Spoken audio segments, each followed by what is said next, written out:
ಎಲ್ರಿಗೂ ನಮಸ್ಕಾರ. Welcome back to Teach Talks YouTube channel. ನೀವು ತಮ್ನೇಲಲ್ಲಿ ಆಲ್ರೆಡಿ ನೋಡಿರೋ ಹಾಗೆ ನಾನು ಫೇಸ್ ಮಾಡುವಂತಹ GPSTR ಚಾಲೆಂಜಸ್ ಏನೇನಪ್ಪ ಅಂತ ಈ ವಿಡಿಯೋದಲ್ಲಿ ನಾನು ತಿಳಿಸ್ತಾ ಹೋಗ್ತೀನಿ. Actually very happy, finally notification ಬಂದಿದೆ. ಎಷ್ಟೊಂದು ಜನ ಆಸ್ಪಿರೆಂಟ್ಸು ಕಾಯ್ತಾ ಇದ್ದಂಥ ಒಂದು ನೋಟಿಫಿಕೇಶನ್ ಇದು. ತುಂಬ ಟೈಮಿಂದ 2022 GPSTR ಆದಮೇಲೆ ಮಾಡ್ತೀವಿ ಅಂತ ಹೇಳ್ಕೊಂಡು ಮುಂದೂಡ್ಕೊಂಡು ಬಂದಂಥ ನೋಟಿಫಿಕೇಶನ್ ಫೈನಲಿ ನಿಮ್ಮ ಮುಂದೆ.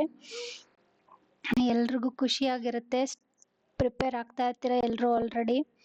ಸೊ ಇನ್ನು ಚೆನ್ನಾಗಿ ಪ್ರಿಪೇರ್ ಆಗಿ ಎಕ್ಸಾಮ್ಗೆ ಇನ್ನು ತುಂಬ ದಿನ ಕೂಡ ಇಲ್ಲ, ಡೇಟ್ಸ್ ಕೂಡ ಅನೌನ್ಸ್ ಆಗಿದೆ.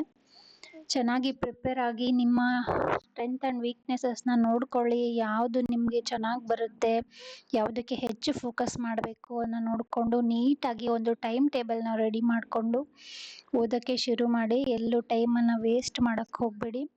ಇಲಾಖೆ ಇನ್ನು ಸ್ವಲ್ಪ ದಿನ ಹೋದ್ಮೇಲೆ ಅದು ನಮಗೆಲ್ಲ ಬಿಟ್ಟಿದ್ರು ಆ್ಯಕ್ಚುಲಿ, ಅದೇ ಥರ ಇವಾಗಲೂ ಬಿಡ್ತಾರೆ. ಒಂದು ಮಾಡೆಲ್ ಕ್ವೆಶನ್ ಪೇಪರ್ಸ್ ಅಂತ ಏನು ಕೊಡ್ತಾರೆ, ಆ ಮಾಡೆಲ್ ಕ್ವೆಶನ್ ಪೇಪರ್ಸ್ನೆಲ್ಲ ಕ್ಲೀನಾಗಿ ಸಾಲ್ವ್ ಮಾಡ್ಕೊಳ್ಳಿ. ಹೆಚ್ಚು ರಿವಿಷನ್ಗೆ ಫೋಕಸ್ ಮಾಡಿ, ಚೆನ್ನಾಗಿ ರಿವೈಸ್ ಮಾಡ್ಕೊಳ್ಳಿ. ನೀವೇ ಒಂದು ಎಕ್ಸಾಮ್ ಮಾಕ್ ಟೆಸ್ಟ್ ತಗೊಳ್ಳಿ, ಟೈಮ್ ಮ್ಯಾನೇಜ್ ಮಾಡೋದು ಹೇಗೆ ಅಂತೆಲ್ಲ ಗೊತ್ತಾಗುತ್ತೆ. ಸೊ ಕ್ಲೀನಾಗಿ ನೋಟಿಫಿಕೇಷನ್ನ ನೋಡಿಕೊಂಡು ನಿಧಾನಕ್ಕೆ ಯಾವ ಡಿಸ್ಟಿಕ್ಕಲ್ಲಿ ಅಪ್ಲೈ ಮಾಡಿದ್ರೆ ಚೆನ್ನಾಗಿರುತ್ತೆ ಅಂತೇಳಿ ಸೆಲೆಕ್ಟ್ ಮಾಡಿಕೊಂಡು ನಿಧಾನವಾಗಿ ನೀವು ಅಪ್ಲಿಕೇಶನ್ ಹಾಕ್ಬೋದು. ಸೊ ಯಾವ ಒಂದು ಡಿಸ್ಟಿಕ್ ಬೇಕು ಅಂತ ಒಂದು 2 ಡಿಸ್ಟಿಕ್ನ ಫೈನಲ್ ಮಾಡ್ಕೊಳ್ಳಿ. ನಿಮಗೆ ಬೇಕು ಅಂತ ಅನಿಸಿದ್ರೆ 2 ಡಿಸ್ಟಿಕ್ಕಲ್ಲೂ ಅಪ್ಲೈ ಮಾಡೋಕ್ಕೆ ಆಪ್ಷನ್ ಇದೆ. ಸೊ ನೋಡಿಕೊಂಡು ಒಂದು ಡಿಸ್ಟಿಕ್ನ ಸೆಲೆಕ್ಟ್ ಮಾಡಿಕೊಂಡು ನಿಮಗೆ ನಂಬರ್ ಪೋಸ್ಟ್ ಎಷ್ಟಿದೆ ಅಂತೆಲ್ಲ ನೀವು ನೋಡಿಕೊಂಡು ಫೈನಲಿ ನೀಟಾಗಿ ನೋಟಿಫಿಕೇಷನ್ನ ಅರ್ಥ ಮಾಡಿಕೊಂಡು ನೀವು ಮುಂದುವರಿಯಿರಿ, ಅಪ್ಲೈ ಮಾಡಿ ಅಂತ ಹೇಳ್ತೀನಿ. ಸೊ ಎಲ್ಲರೂ ಕೂಡ ನೋಟಿಫಿಕೇಷನ್ನ ನೋಡಿರ್ತೀರ, ಒಂದು ಸಣ್ಣ ಗ್ಲಾನ್ಸ್ ಮಾಡ್ತೀನಿ ಅಷ್ಟೇ. ಸೊ ಈ ಸರಿ ಏನು ಅಂತ ಅಂದರೆ, ಒಂದು ಪ್ರೈಮರಿ ಟೀಚರ್ಸಲ್ಲಿ ನಮಗೆ PE ಟೀಚರ್ಸ್ ಕೂಡ ಇನ್ಕ್ಲೂಡ್ ಆಗ್ತಾ ಇದ್ದಾರೆ. ಹಾಗೆ ಗಣಕ ವಿಜ್ಞಾನ ಶಿಕ್ಷಕರು, ಕಂಪ್ಯೂಟರ್ ಸೈನ್ಸ್ ಟೀಚರ್ಸ್ ಕೂಡ ಇನ್ಕ್ಲೂಡ್ ಆಗ್ತಾ ಇದ್ದಾರೆ. ಅದು ಅವ್ರಿಗೆಲ್ಲರಿಗೂ ಒಂದು ಒಳ್ಳೆ ಆಪರ್ಚುನಿಟಿ ಇದು. BE ಮಾಡಿರೋರಿಗೆ, ಹಾಗೆ BCA ಮಾಡಿರೋಂಥ ಅವ್ರಿಗೆ, ಹಾಗೆ BTech ಅವ್ರಿಗೆ ಎಲ್ರಿಗೂ ಕೂಡ ಈ ಒಂದು ಕಂಪ್ಯೂಟರ್ ಸೈನ್ಸ್ ಟೀಚರ್ ಆಗುವಂಥ ಒಂದು ಆಪ್ಷನ್ ಕೂಡ ಕೊಟ್ಟಿದ್ದಾರೆ ಈ ಸಲ. ಇನ್ನು ಇದೆಲ್ಲ ನೀವು ಅಬ್ಸರ್ವ್ ಮಾಡ್ಕೊಂಡಿರ್ತೀರ. ಪರೀಕ್ಷಾ ವಿಧಾನ, ಪರೀಕ್ಷೆ ಮಾಧ್ಯಮ ಬಂದ್ಬಿಟ್ಟು BCA, BTech, BE ಅವ್ರಿಗೆಲ್ಲ ಕನ್ನಡದಲ್ಲೇ ಎಕ್ಸಾಮ್ ಬರಿಬೇಕಾ ಅಂತೆಲ್ಲ ಒಂದು ಗೊಂದಲ ಇರುತ್ತೆ. ಏನಿಲ್ಲ, ನೀವು ಕನ್ನಡ ಅಥವಾ ಇಂಗ್ಲೀಷ್ ಯಾವುದಾದ್ರೂ ನೀವು ಆಯ್ಕೆ ಮಾಡ್ಕೋಬೋದು. ಇನ್ನು ಆಯ್ಕೆ ವಿಧಾನ ಎಲ್ಲ ಹೇಗಿರುತ್ತೆ ಅಂತೆಲ್ಲ ನೀವು ಇದರಲ್ಲಿ ನೋಡ್ತಾ ಹೋಗಿ. ಆಮೇಲೆ ಯಾವ ರೀತಿ ನಿಮಗೆ ಇಲ್ಲಿ ತಗೋತಾರೆ ಅಂತಂದರೆ ನೋಡಿ, ಎಕ್ಸಾಮು ನೀವು ಏನು ಬರೀತಿರಲ್ಲ ಅದರದ್ದು 70%, ನೀವು ಟೆಟ್ಟಲ್ಲಿ ತಗೊಂಡಿರೋಂಥ ಮಾರ್ಕ್ಸಲ್ಲಿ 20%, ಆಮೇಲೆ PST ಟೀಚರ್ಸ್ಗಾದರೆ ಅವರ PUದು 8%, ಆಮೇಲೆ ಅವ್ರು ಏನು D.Ed ಮಾಡಿರ್ತಾರಲ್ಲ ಅದರದ್ದು 2%. ಅದೇ ನೀವು GPT ಟೀಚರ್ಸ್ ಆದರೆ ನಿಮ್ಮ ಟೆಟ್ದು ಅಥವಾ ನೀವೇನು CET ಬರೀತೀರಾ ಅದರದ್ದು 70, ಟೆಟ್ದು 20, ನಿಮ್ಮ ಡಿಗ್ರಿದು 8%, ಹಾಗೆ ನಿಮ್ಮ B.Ed ಕೋರ್ಸ್ ಏನಿದೆಯಲ್ಲ ಅದರದ್ದು 2% ಅಂತ ತಗೋತಾರೆ. ಇನ್ನು ಎಲ್ಲ ಆಲ್ಮೋಸ್ಟು ಅದೇ ಥರ ಇದೆ. ವಯೋಮಿತಿ ಅಂದರೆ age factor, SC/ST ಕ್ಯಾಂಡಿಡೇಟ್ಸ್ಗೆ 45 years, category 1 SC/ST ಅವ್ರಿಗೆ. OBC ಕ್ಯಾಂಡಿಡೇಟ್ಸ್ಗೆ 43 ಇಯರ್ಸ್, ಹಾಗೆ GM ಕ್ಯಾಂಡಿಡೇಟ್ಸ್ಗೆ 40 ಇಯರ್ಸ್ ಅಂತ ಇಟ್ಟಿದ್ದಾರೆ. ಇನ್ನು ಇದೆಲ್ಲ ಯಾವ್ಯಾವ ಥರ ಇದೆಲ್ಲ ನೀವು ಓದ್ಕೊಂಡಿರ್ತೀರ. ಇನ್ನು ಇದು ವೇತನ ಶ್ರೇಣಿ ಬಂದು, ವೇತನ ಶ್ರೇಣಿ ಅದಕ್ಕೆ ಕನಿಷ್ಠ ಮಿನಿಮಮ್ ಕ್ವಾಲಿಫಿಕೇಷನ್ ಏನೇನು ಇರಬೇಕು ಅಂತ ಎಲ್ಲ ನೀಟಾಗಿ ಒಂದ್ಸಲ ಗ್ಲಾನ್ಸ್ ಮಾಡ್ಕೊಳ್ಳಿ. ಚೆನ್ನಾಗಿ ಏನೇ ಡೌಟ್ಸ್ ಇದ್ರೂ ನೀವು ಇಲ್ಲೇ ನಿಮಗೆ ನೀಟಾಗಿ ಓದ್ಕೊಂಡು ಅರ್ಥ ಮಾಡ್ಕೋಬೋದು. ಏನಾದರೂ ಇನ್ನೂ ಡೌಟ್ಸ್ ಇದ್ದರೆ ನೀವು ಕಮೆಂಟ್ ಬಾಕ್ಸಲ್ಲಿ ಕಮೆಂಟ್ ಮಾಡಿ. I try to get it solve. ಇನ್ನು ನಾನು ಆ್ಯಸ್ ಅ GPT ಟೀಚರ್ ಆಗಿ ನಾನೇನೆಲ್ಲ ಪ್ರಾಬ್ಲಮ್ಸ್ನ ಫೇಸ್ ಮಾಡಿದೆ ಅಂತ ಅಂದರೆ ನೋಡಿ, ನಮ್ಮ ರಿಕ್ವಿಪ್ಮೆಂಟಲ್ಲಿ ಒಂದು ನೋಟಿಫಿಕೇಷನಲ್ಲಿ ಏನೋ ಅವರು ಮೆನ್ಷನ್ ಮಾಡಿರಲಿಲ್ಲ ಏನಂತ, ನೀವು ಗಂಡನ ಆದಾಯ ಹಾಕಬೇಕು ಅಥವಾ ತಂದೆಯ ಆದಾಯ ಸಬ್ಮಿಟ್ ಮಾಡಬೇಕು ಅಂತ. ಅವ್ರು ಏನು ಪ್ರಾಪರಾಗಿ ಮೆನ್ಷನ್ ಮಾಡಿರಲಿಲ್ಲ ಆ್ಯಕ್ಚುಲಿ. ಸೊ ನಾನೇನು ಮಾಡಿದೆ, ನಾನು ಮ್ಯಾರಿಡ್ ಇದ್ದೆ, ಬಟ್ ಇನ್ಕಮ್ ಸರ್ಟಿಫಿಕೇಟು ನಮ್ಮ ತಂದೆದೇ ಹಾಕಿದ್ದೆ ಎಕ್ಸಾಮಲ್ಲಿ. ಡಾಕ್ಯುಮೆಂಟ್ ವೆರಿಫಿಕೇಶನ್ ಹೋಗೋವಾಗ ಹೆಂಗೆ ಅಂದ್ರೆ ನಾವು ಏನೇನೆಲ್ಲ ಸಬ್ಮಿಟ್ ಮಾಡಿರ್ತೀವಿ ಡ್ಯೂರಿಂಗ್ ದ ಎಕ್ಸಾಮ್, ಅಂದ್ರೆ ನಾವು ಅಪ್ಲೈ ಮಾಡೋವಾಗ ಅಪ್ಲಿಕೇಶನ್ ಅಲ್ಲಿ ಏನೇನು ಅಪ್ಲಿಕೇಶನ್ ಅಲ್ಲಿ ಹಾಕಿರ್ತೀವಿ ಆ ಎಲ್ಲ ಡಾಕ್ಯುಮೆಂಟ್ಸ್ನ ತಗೊಂಡೋಗ್ಬೇಕು. ತಗೊಂಡು ನಾವು DDP ಆಫೀಸ್ಗೆ ಹೋದ್ವಿ. ಅಲ್ಲಿ ಅವರು ಏನ್ ಮಾಡಿದ್ರು, ಇದು ನೀವು ಮ್ಯಾರಿಡ್ ಅಂತ ಹಾಕಿದ್ದೀರಾ, ಮತ್ತೆ ಸಬ್ಮಿಟ್ ಮಾಡಿರೋದು ಸರ್ಟಿಫಿಕೇಟ್ ಬಂದು ತಂದೆದು, ಇದು ಹೇಗಾಗುತ್ತೆ ಅಂತ ಕೇಳಿದ್ರು. ಆಕ್ಚುಲಿ ನನಗೂ ಕೂಡ ಗೊಂದಲ ಆಗೋಯ್ತು ಏನ್ ಮಾಡೋದು ಅಂತ. ನಂತರನೇ ಸುಮಾರು ಒಂದು 10 to 15 ಮೆಂಬರ್ಸ್ ಇದೇ ತರ ಮಿಸ್ಟೇಕ್ ಆಗಿ ಮಾಡಿದ್ರು. ತಂದೆಯ ಆದಾಯ ಸಬ್ಮಿಟ್ ಮಾಡಿದ್ರು, ಮ್ಯಾರಿಡ್ ಇದ್ರೂನುವೆ. ನಾವೇನ್ ಮಾಡಿದ್ವಿ, ಎಲ್ಲರೂ ಸೇರ್ಕೊಂಡು DDP ಹತ್ರ ಹೋದ್ವಿ, ಏನ ಇಶ್ಯೂ ಅಂತ ಕೇಳೋಣ ಅಂತ. ಆಕ್ಚುಲಿ ಫಸ್ಟ್ ಟೈಮ್ ಕೋಲಾರಲ್ಲೇನೆ ಈ ತರ ಇಶ್ಯೂನ ರೈಸ್ ಮಾಡಿದ್ದು, ನಮ್ದು ಕೋಲಾರ DDP ಆಫೀಸಿಗೆ ಹೋದ್ರೆ ಅಲ್ಲಿ DDP ಕೂಡ ಹಂಗೆ ಹೇಳಿದ್ರು, ನೀವು ಮ್ಯಾರಿಡ್ ಇದ್ದೀರಾ ಅಂದ್ರೆ you should submit the income certificate of your husband ಅಂತ.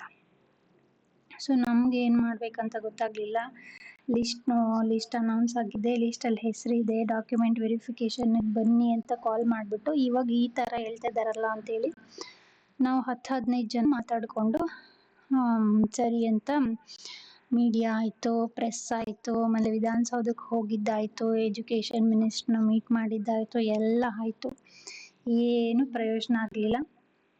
DDP ಆಫೀಸಲ್ಲಿ ಏನು ಮಾಡಿದ್ರು ಅಂದರೆ ಎಲ್ಲರದೂ ನಮ್ದು ಏನು ರಿಸರ್ವೇಷನ್ ಬರುತ್ತೆ ಕ್ಯಾಟಗರಿ, ಆ ರಿಸರ್ವೇಷನ್ನಿಂದ ನಮ್ಮನ್ನು ತೆಗೆದಾಕಿ ನಮ್ಮನ್ನೆಲ್ಲ GM ಕ್ಯಾಂಡಿಡೇಟ್ಸ್ ಅಂತ ಕನ್ಸಿಡರ್ ಮಾಡಿ ಇಟ್ಕೊಂಡು ನಮ್ಮ ಇನ್ಕಮ್ ಸರ್ಟಿಫಿಕೇಟ್ನ ಅವ್ರಿಗೆ ಅವ್ರು ಯಾವುದೇ ಬೆಲೆ ಕೊಡಲಿಲ್ಲ.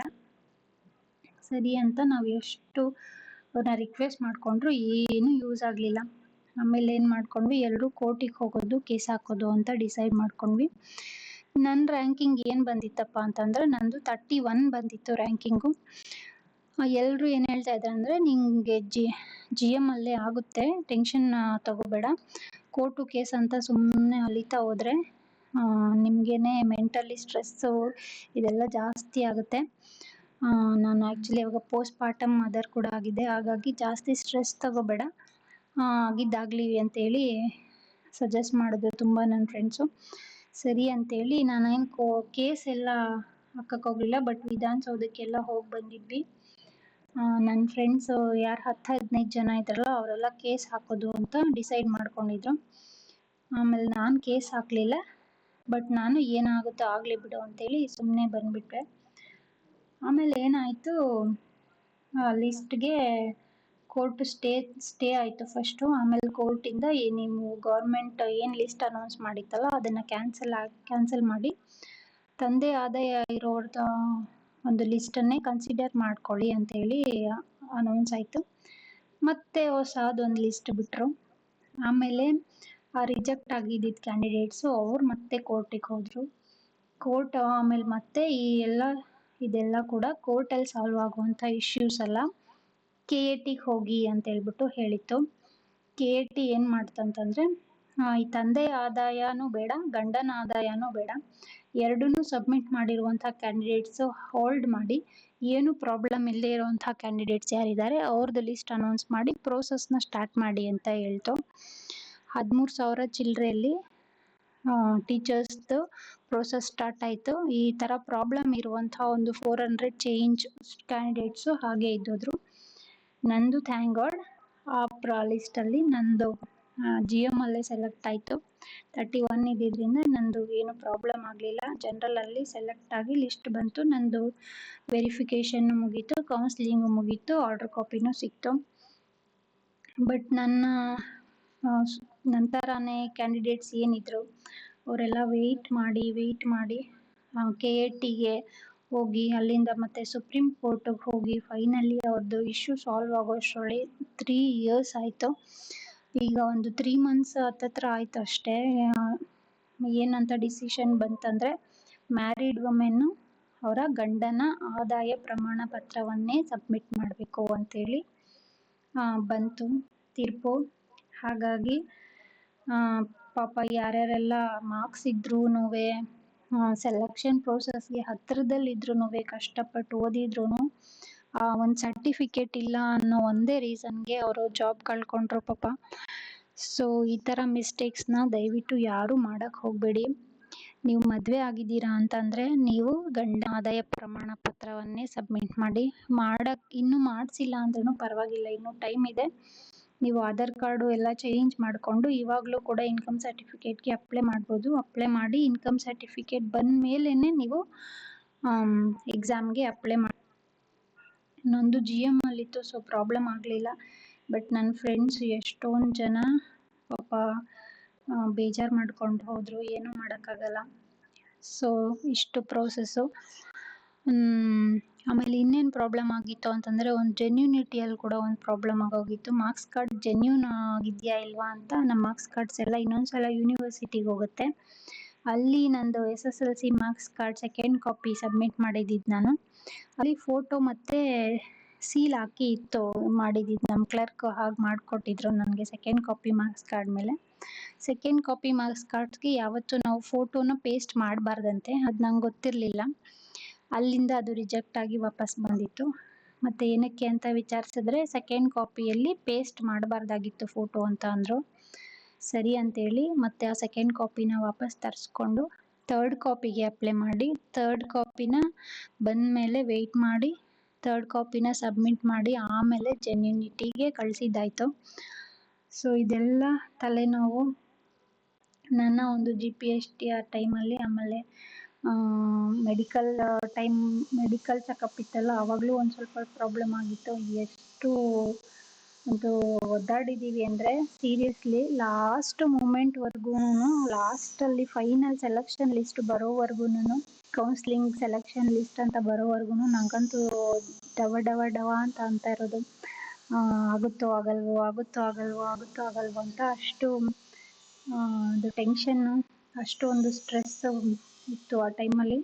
ಬಟ್ ಥ್ಯಾಂಕ್ ಗಾಡ್, ದೇವರ ಆಶೀರ್ವಾದ ಎಲ್ಲ ಕೂಡ ಚೆನ್ನಾಗಾಯಿತು. ಫೈನಲಿ ಸೆಲೆಕ್ಷನ್ ಕೂಡ ಆಯಿತು, ಆರ್ಡರ್ ಕಾಪಿ ಕೈಗೆ ಸಿಕ್ತು.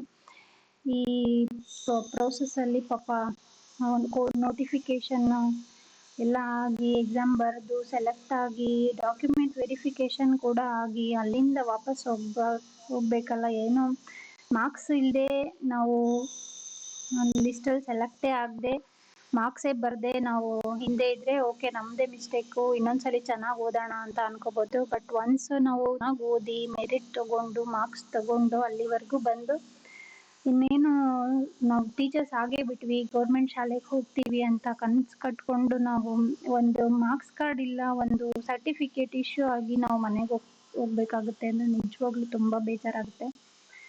ಅದಕ್ಕೋಸ್ಕರ ಈ ಥರ ಇಶ್ಯೂಸ್ ಏನು ಮಾಡ್ಕೊಳ್ದೆ ಕ್ಲೀನಾಗಿ ಎಲ್ಲ ಡಾಕ್ಯುಮೆಂಟ್ಸ್ನ ರೆಡಿ ಮಾಡಿಕೊಂಡು ನೀವು ಎಕ್ಸಾಮ್ಗೆ ಅಪ್ಲೈ ಮಾಡಿ. All the very best. ಎಲ್ರಿಗೂ ಚೆನ್ನಾಗಿ ಓದ್ಕೊಳ್ಳಿ, ಚೆನ್ನಾಗಿ ಪ್ರಿಪೇರ್ ಆಗಿ ಎಕ್ಸಾಮ್ನ ಚೆನ್ನಾಗಿ ಮಾಡಿ ಅಂತ ಹೇಳ್ತೀನಿ. All the very best. Thank you.